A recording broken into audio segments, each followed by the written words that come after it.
Tai grįžau ir kurjeris man paskambino.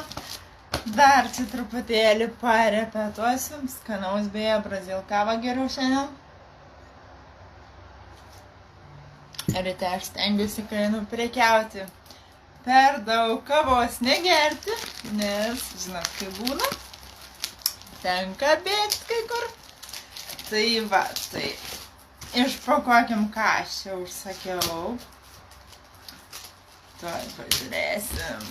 Jaučiu, kad čia yra ir kliento užsakymas, bet oho, kiek čia įpakavimo.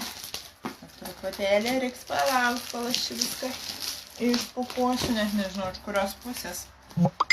Tai, žodžiu, dabar išsipakuosim ir pažiūrėsim, kas gyvena mano šioje dėžėje.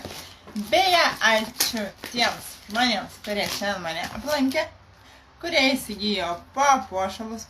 Gaila, kad FM neįsigijo, bet svarbiausia, kad įsigijo papuošalus. Ir, kaip sakant, diena buvo ne tuščiai.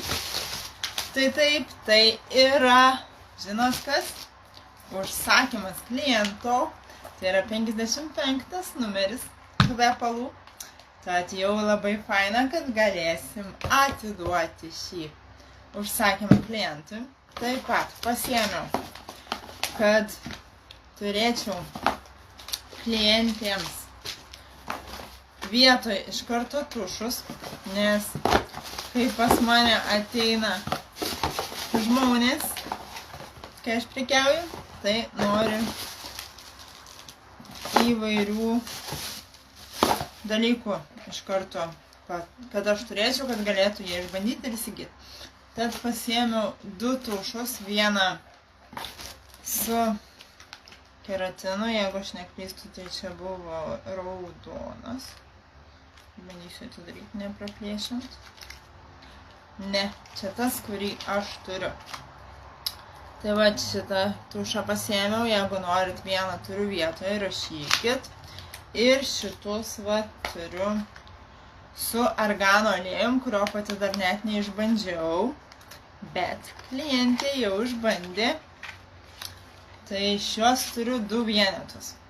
Tad jei norit, rašykit, turiu 2. Ir jie yra tik po 11 eurų. Tad turėsit nuostabias gražias ryškės blakstienas. Šiandien aš va būtent su šitu ir pasidarius. Štai tokias ryškės ir ilgas, matot, va žiūrėkit į šitą pusę, kaip užsirietę. Tai turėsit